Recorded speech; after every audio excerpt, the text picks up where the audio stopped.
Muy buenos días a todos. Quiero saludar a la delegada del Gobierno en la Comunidad de Madrid, querida Mercedes González, al nuncio apostólico y decano del Cuerpo Diplomático, don Bernardino Cleopas, a la presidenta de la Asamblea de la Comunidad de Madrid, doña Eugenia de Carballedo, al alcalde de Madrid, don José Luis Martínez Almeida, al presidente del Tribunal de Cuentas, doña Enriqueta Chicano, al secretario de Estado de Relaciones con las Cortes y Asuntos Constitucionales, don Rafael Simancas, al representante institucional de las Fuerzas Armadas, general Terceño García, miembros del Consejo de Gobierno de la Comunidad de Madrid, expresidentes de la Comunidad de Madrid, don Joaquín Leguina, don Alberto Ruiz Gallardón, doña Esperanza Aguirre, mesa y portavoces de los grupos parlamentarios en la Asamblea de Madrid, presidente del Tribunal Superior de Justicia y fiscal superior de Madrid, diputados nacionales, senadores y diputados de la Asamblea de Madrid,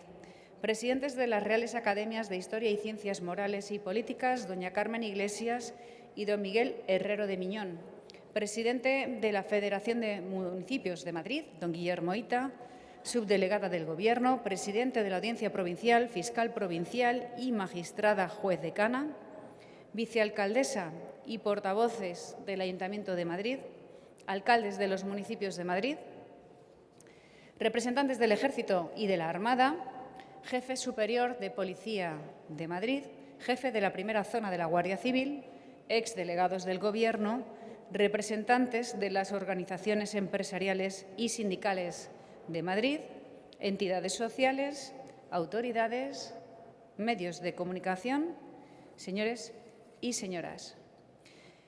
Quiero aprovechar estas palabras para subrayar la defensa de mi Gobierno a nuestra transición democrática, que fue ejemplar, cuyo éxito es hoy patrimonio de todos los españoles y que ha dado paso a los 43 años de paz y de modernidad más importantes de la historia de España. La libertad está en juego. Conviene recordar las palabras de Salvador de Madariaga cuando dice que la libertad es indivisible y la tiranía es contagiosa. Junto a los que confiamos en nuestra Constitución y deseamos que siga vigente muchos años, están los que han propuesto reformarla. Sospecho que los que proponen esta reforma se dividen en tres tipos: los que no parecen ser conscientes del momento en que vivimos, los que parecen no conocer bien la Constitución, de hecho, lo que piden ya está en la Carta Magna, y un tercer grupo formado por los que no tienen buenas intenciones. De entre estos últimos, los más temibles son los que pretenden dinamitar el orden constitucional por la puerta de atrás.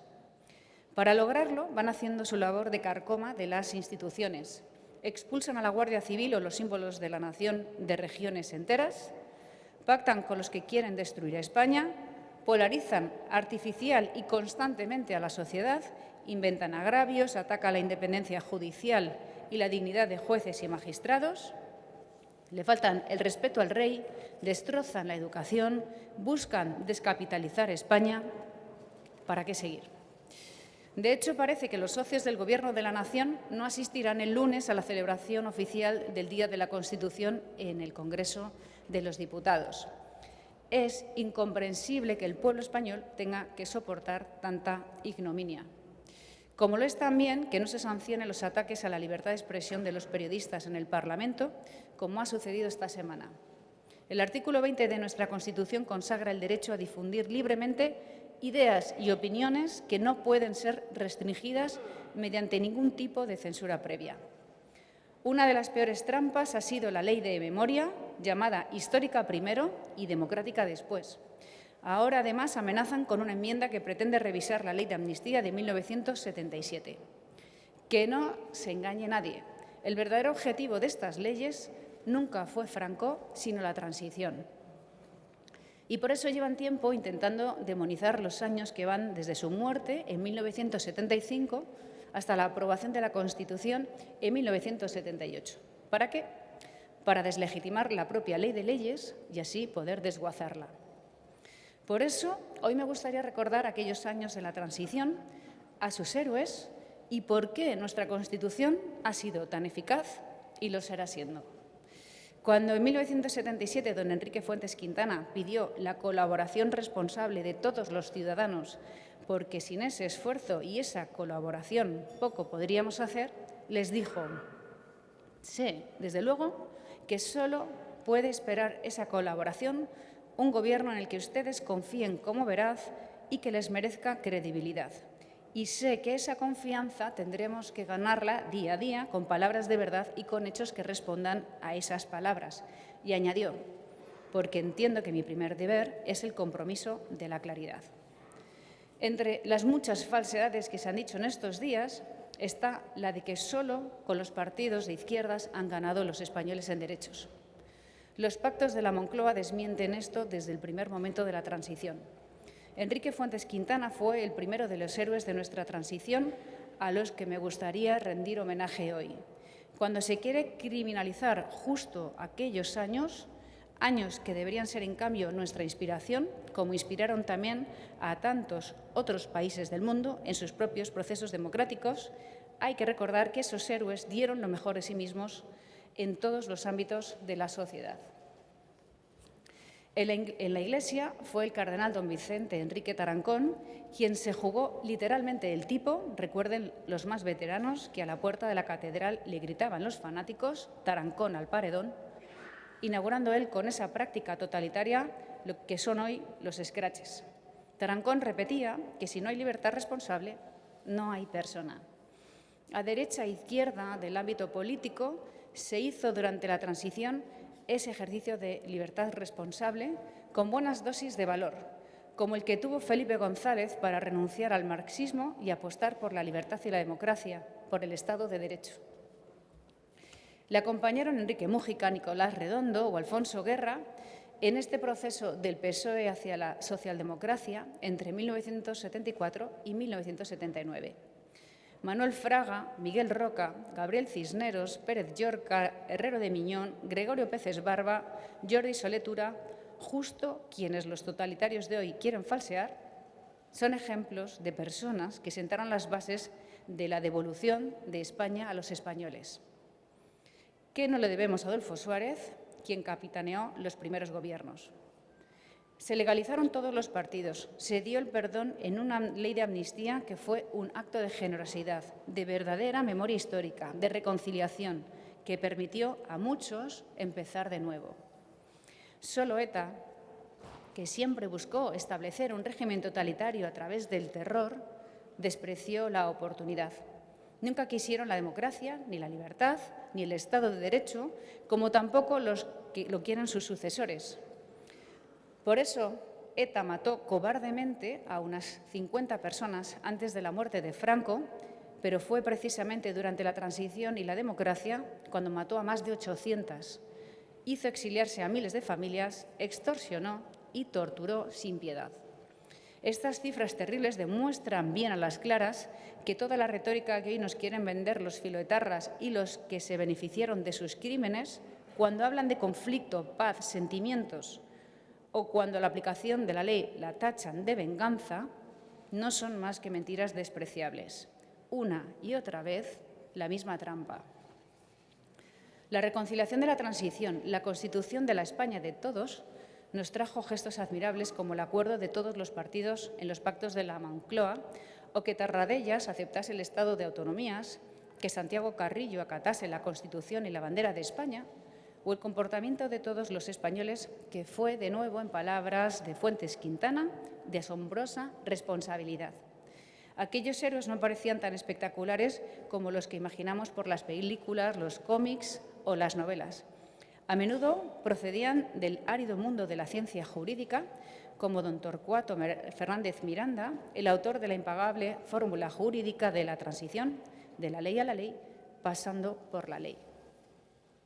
Gracias a Fernández Miranda se preservó la necesaria seguridad jurídica, la legitimidad ante las que habían sido las dos Españas, y no hubo un solo día de vacío legal. Basta pensar en las terribles consecuencias que ese vacío trajo después durante otros procesos democratizadores fuera de España. De la fórmula genial de Fernández Miranda surge la Ley para la Reforma Política, otro cimiento de nuestra transición.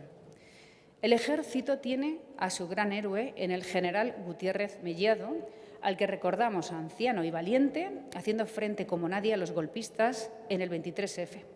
Pero su papel fue más allá.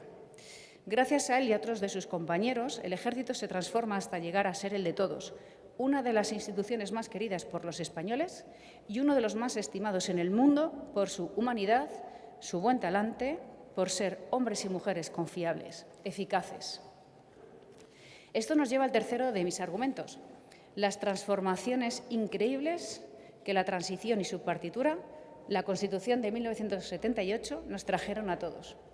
Ahora que los totalitarios quieren cambiar la Ley de Seguridad Ciudadana para dificultar el trabajo de la policía e incluso ponerla en peligro, hay que insistir en que hemos pasado de los temidos grises a la Policía Nacional, a quienes, como ocurre con el Ejército, estimamos, sentimos de todos.